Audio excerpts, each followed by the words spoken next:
Hello scholars, and welcome to another deep dive here on the Tree of Knowledge. Today we're tackling one of the most profound and transformative books ever written about the human experience, Elizabeth Kubler-Ross's On Death and Dying. This book didn't just reshape the way we think about death, it gave us tools to live more meaningfully.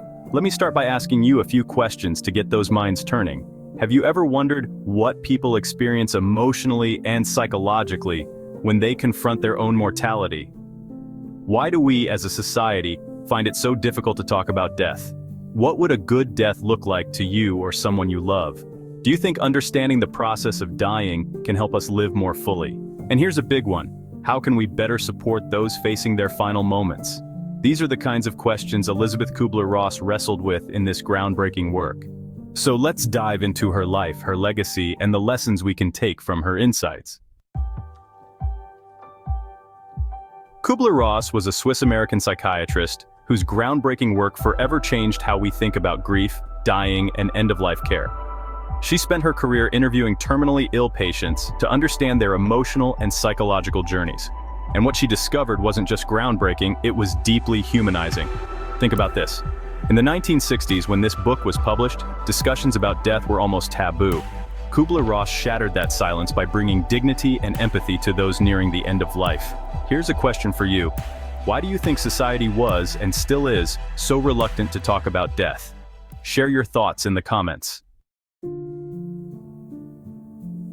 One of the most well-known contributions from this book is the 5 stages of grief, an emotional framework Kubler-Ross developed after observing her patients.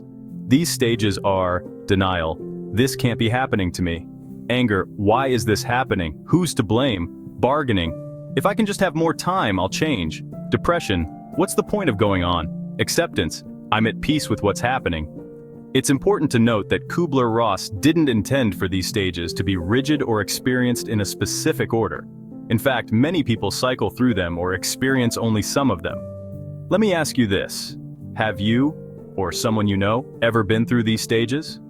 Which do you think is the most challenging and why?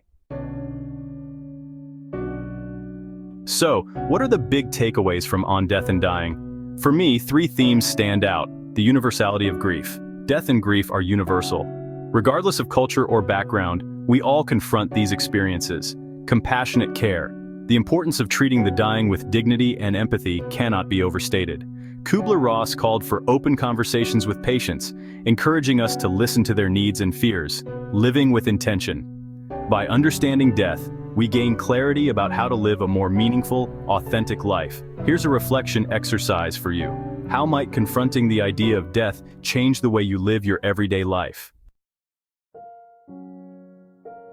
Kubler-Ross's work is still widely used in psychology, palliative care, and grief counseling today. Her 5 stages of grief have helped countless people make sense of loss. However, it's worth noting that not everyone agrees with her model. Some critics argue it oversimplifies a deeply complex process or risks being misapplied when dealing with grief. But even with these critiques, her work opened doors for deeper discussions about mortality and the human experience. Why do you think her insights continue to resonate decades after the book was published? Let me know in the comments. I'd love to hear your perspective. Elizabeth Kubler-Ross challenged us to face one of life's greatest taboos with courage and compassion. Her work teaches us not just how to die, but more importantly, how to live with purpose, empathy, and connection. If we truly embrace her lessons, we might find a way to navigate not only our own mortality, but also the grieving process for those we love. If you found this exploration thought-provoking, give this video a thumbs up to show your support.